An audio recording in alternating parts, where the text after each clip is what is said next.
Welcome to this video.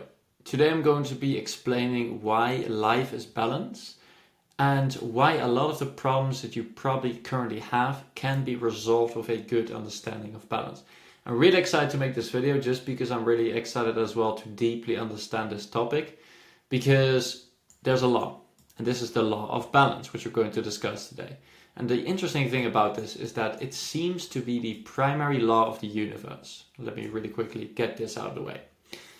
Why I'm saying this? Well, if you take a look at these 7 laws of nature, which I assume to be the kind of laws that govern the entire universe, I'm talking about stuff like not attraction, but vibration, polarity, not mentalism. Let me just really quickly find which one it was, this one. So the first one is the law of vibration. And the law of balance also applies here, because I think there was like an experiment where you have like a fork, and it seems that the frequency of the vibration always seems to go towards a stable frequency. So the vibration always seems to go towards a stable frequency. Perpetual transformation is always going to be a balance between immaterial and material energy, so it always transforms one from to another. The same with rhythm, night and day, like sleep and waking. All of these things basically have balance in them. Relativity, also balance. Polarity, like good, bad, hot, cold, balance, balance, balance. Cause, effect, there has to be a balance between the cause and the effect, obviously. Law of gender, male, female. Basically, the law of balance is primary in everything. And this means it's obviously pretty important. I mean, if pretty much the entire universe can be understood through the law of balance, I'm pretty much going to study it intensively, which is actually what I've done. So we also have to understand what are the problems with imbalance. Because balance is important, but if we want to have an easy life, we need to create balance. And how do we actually create balance is also by understanding the dangers of imbalance. So I'm going to explain how this works. Imbalance is created when there's excess potential of any energy form. And I'll explain in a second what this means. It won't be too physical or like too much to do with physics. Anyway, imbalance is created when there's excess potential of any energy form. And balance forces kick in and come to restore the balance. So whenever there's excess potential of any energy form, imbalance occurs because this happens, and then as a result, balance forces come to restore the balance. So you can see it like this: excess potential is created, then there's an imbalance, and the imbalance basically has I don't know exactly how this works. I think it's pretty impossible to explain how this works, but then balanced forces come up to restore the balance. Excess potential basically means too much potential energy. Then we have to look at what potential energy means. You might know this from physics. Potential energy is basically stored energy waiting to be released. 3 easy examples. The first one is a compressed spring. So when you have like a spring and you compress it, for example, with your hands, it contains potential energy. There's energy inside of the spring that is waiting to be released. Because as soon as you release the spring, what it does is it goes like this. I'm sure you probably know what I mean. The second example is a rubber band. When you stretch a rubber band and you release it, then the energy is released and the band stops moving. You might hit some people, you might hit yourself, hope you don't. But that's kind of the point of this. You are stretching the band, and when you hold it in a stretched position, the stored energy is waiting to be released. Third example, when you have a hammer, and by the way, I got these examples from a video. I didn't come up with these myself. When you hold a hammer in an upright position and you don't do anything, so you keep it like this, and you have a nail that you want to push into a board, there's stored energy waiting to be released. Usually it's the forces of gravity which act upon it, but despite that, there's also force of gravity, but there's also stored energy waiting to be released. Because as soon as you would hit the nail, then the energy is obviously transformed into the nail, and the nail is able to go into the board, if that makes sense. So you have to understand that this is possible that the balance can be destroyed or created through actions and thoughts. These are the 2 primary ways of basically stored energy, of creating excess potential. Those are actions and thoughts. Because thoughts are also energy. Many people don't know this, but thought is actually the primary form of energy. Because you usually do not do something unless you have a thought that you wanted to do it.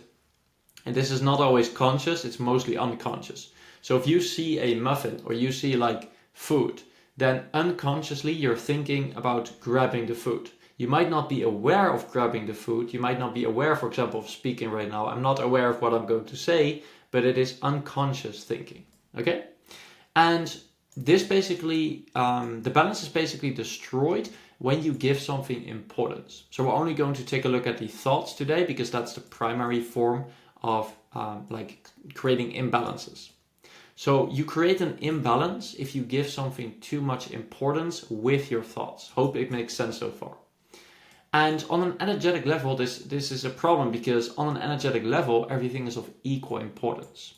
So you have to understand that basically when you give something too much importance, that's actually not really how it works, because on an energetic level, everything is equally important because everything is energy. So technically, you are seeing something which is not there. I will talk about this in a second as well, but when you see, for example, a cup of coffee and you see a yacht, you might think the yacht is way more important. You might think the yacht is way more cool, way more expensive. Technically, it would be more expensive, but like luxurious, all of these things. But energetically, there is no difference. Energetically, there is no difference between a cup of coffee and a yacht. It's only because you give it the importance with your thoughts that you start to see it like this. And our mind gives everything a label. So everything is of equal importance, but our mind gives everything a label. So like expensive, cheap, good, bad, whatever. And we basically put everything inside of a box. But this creates a huge distortion of reality because you're actually seeing something which is not there. This yacht is no more, no less, no better, no worse than this cup of coffee. Might sound like a spiritual type of video which I'm making, but it's not. It's a physical video, like a physics video, not a physical video. But everything is energy, so these are basically the same. These are just the same, exactly the same. And this creates a huge distortion of reality because you're seeing something which is not there. And this does not even matter whether it's good or bad. So I'm going to show you a few examples in a second about how this can actually apply to your life and how you can use this to get better results, stuff like this. But it does not actually matter whether you say something is good or bad, or whether you think negatively or positively about something.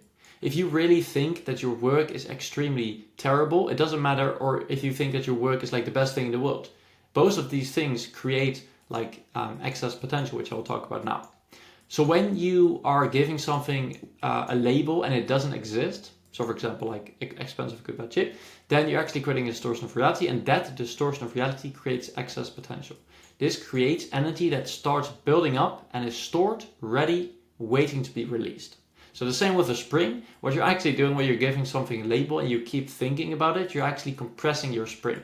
That's the kind of example I'm going to be using. You're compressing your spring and the energy is waiting to be released. And when this is taken too far, it creates energetic imbalance. So when you have compressed the spring too much, let's say it's a really like powerful spring, then at some point there has to happen something to release the force because there's an energetic imbalance. And what this does is this actually activates the balanced forces, and these can come in any way. So for example, when there's extreme like heat, usually the balance in temperature is, the temperature is balanced by something like extreme rain or like thermal exchange. Okay, so this can basically come in any way. I will show you in a second what this means. So I'm going to give you two examples to really explain this point, and this is probably going to click when you understand these two examples. At least that's what happened for me. So let's say you're standing in your room or you're standing on the edge of a building. These two events are going to create, this one is going to create an energetic imbalance. Let me show you why. How imbalance is created or stored. When you stand on the edge of this building, you're probably giving it a label, something like dangerous. You're probably saying like, this is extremely dangerous to stand up on a building. I'm worried I'm going to fall down. And this is usually subconscious, unconscious thinking. Because I can guarantee when you go and stand on the edge of a building, immediately you're going to start to feel fear. You're not even aware of that you think this, but it just happens. It's so automatic. You just feel fearful. And you're going to give it labels like dangerous. What this does is this creates a distortion of reality, because as we just discussed, on an energetic level, there's no difference between standing in your room or standing on the edge of a building. Like you might think that this is way worse or way better, but once again, these are labels. On an energetic level, these are just the same. Everything is energy, which means the air is energy, the buildings are energy, your clothes are energy, you are energy, everything is energy. So on an energetic level, there's no difference between these two things. And this creates a distortion of reality, and fear actually amplifies this, because fear is the most energetically intense emotion that exists, which is why fear is always so strong. You always feel so like paralyzed sometimes in fear, or like you feel extremely like, for example, motivated to run away from something when there's fear. So what happens is the distortion of reality that you've created creates excess potential. Okay? And mentally you're actually compressing the spring and holding it. So when you're really fearing standing on top of the edge of a building, even though it's just the same, because you think it's not, because you give it so much fear, you say it's so dangerous, you're actually creating excess potential. You're compressing the spring and holding it. The energy is waiting to be released. Now, once again, the excess potential creates an energetic imbalance. So usually how it works is you have the label, it creates a distortion of reality because it's not what truly exists, because there's no difference on an energetic level. You create excess potential, this creates energetic imbalance. Then the balanced forces have to come in to correct the imbalance and make sure that it's balanced again. So the same with like night and day and like extreme weather, like normal weather, this happens with this situation as well. And the balanced forces are either going to force you to push you down, literally, so you fall off the edge of the building, or so you step away from the edge. Let me explain how this works, because this is not you. So you might think that the balanced forces are going to like force you to, like, for you to step down or for you to step away from the edge. But it doesn't even have to be like that. This is one of the most profound things you can realize. It doesn't even have to be you, because it might well be the case that someone says something or you think about something you have to do and then you step back. Something is going to happen. It doesn't matter. It can come in any type of way in which you are either going to get pushed down or you're going to step away from the edge. Imagine once again the spring example. Let's say that the fear that you're having of standing on the edge of a building is a spring and you're compressing it. As long as you don't act, as long as you don't do anything and you keep fearing it, this energy is going to build up, and eventually it's going to become too much. What happens then is the spring has to be released, the energy has to be freed up, and it's going to be done either by pushing you down or stepping away from the edge. Doesn't matter how it happens. It can be someone else, it can be you. Like literally there can be a huge sudden like wind that pushes you off the edge of the building. This is how the stuff works. And you will see in a second like why this is actually the case with another example, but balanced forces will do anything they can in order to restore the balance. This is extremely important to understand. And funnily enough, the reason I'm saying extremely important actually creates excess potential and an imbalance. So you can already see this starting to come into play. The second example, burnout. So when you work so much, when you give so much importance to your work, that you burn out. Let me explain how this works, how imbalance is created and restored.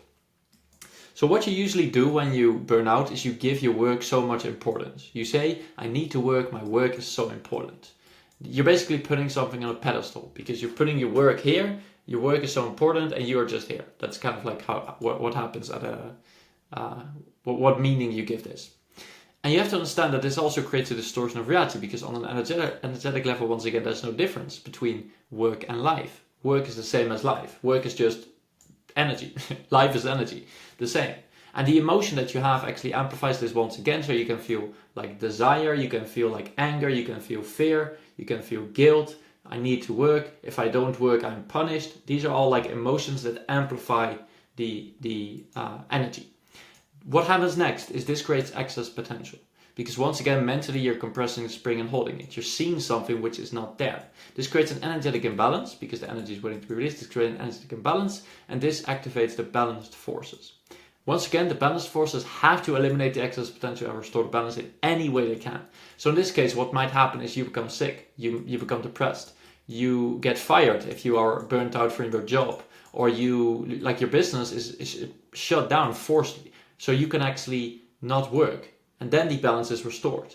You can kind of see how this works. You take things to the extreme. There's so much energy that builds up. The spring is so compressed. The energy has to be released in any way. So what happens is in the opposite direction, life is going to do anything.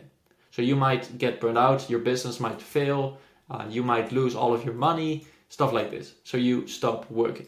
Or maybe that's not a good example for you to lose your money, but I hope you get the point. And there's so many examples of this, and this applies anywhere in your life. This is really so interesting. Resentment, for example, if you really resent yourself or envy something for someone else.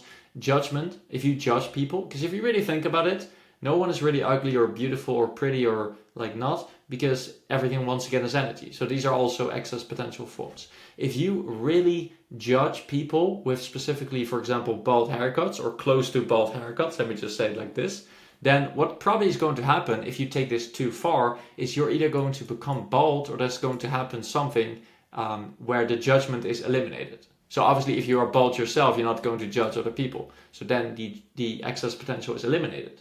Either you're going to become bold, or you probably something is going to happen to you that's going to get your mind off of this. So like a bold person saves your life. I'm just making something up at this point, but I hope you get the point.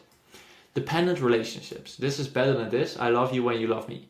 Putting things on a pedestal. The same with work, the same with money, which I'm actually here put as an example here. Disliking, if you really dislike something or someone, you might actually attract it because you put so much emphasis on it, you put so much energy on it, that reality is forced to bring it back to balance. Inflated pride, if you really put something once again on a pedestal. Superiority and inferiority and guilt, I should be punished, for example, like the same with work, money, perfection, importance. So perfection is a good one as well. Now, how do you actually prevent creating excess potential? Because I'm pretty sure that you probably stood up in your seat, hopefully. If not, that's completely fine, but I really find this fascinating. So I don't even care, by the way. But how do you actually prevent this from happening? Because this is happening all the time probably to you. Probably even happening to me right now because I'm enjoying this video so much. I might even take it to the extreme. Now, reality is probably going to do something to bring it back. Anyway, how do you restore this? Well, there's two ways. The first one is relaxing your attachment. So stop being so attached to whatever you're doing. I'm trying to kind of exercise this first one in the current video, but don't be so attached to whatever you're doing. If you have a specific goal, just relax your attachment. It's not the end of the world if you do not achieve it. If you want to date a specific person, relax your attachment. It's not the end of the world if she rejects you, for example. Then also lower your expectations. So for example, with this video, ironically, I wanted to make it a really good video because I really love this topic and I think it's a very important topic to understand and use. So I kind of had the expectation of making this an incredible video that many people are going to watch. But the truth is I don't care because I made this video so I could also understand it better myself. And I think I did a pretty good job at this. So lower your expectations towards whatever you're doing. If you have the goal of doing something incredible in a short amount of time, you usually set a very high expectation.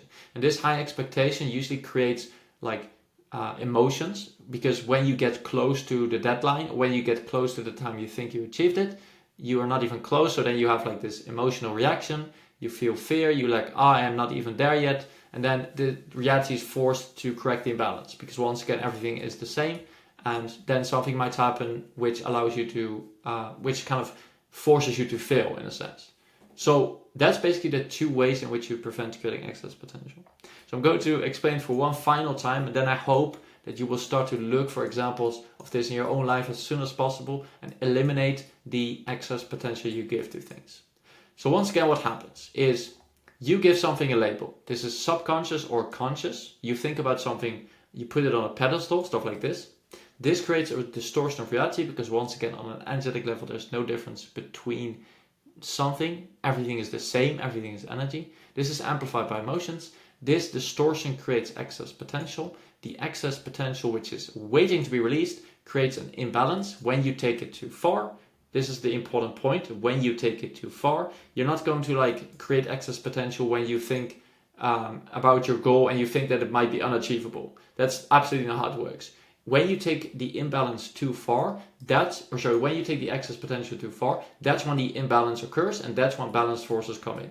So when you compress the spring too tight, or when you stretch the rubber band too much, then there's an imbalance and the balance forces have to come in. So then, for example, the band snaps, or then, for example, the spring, breaks.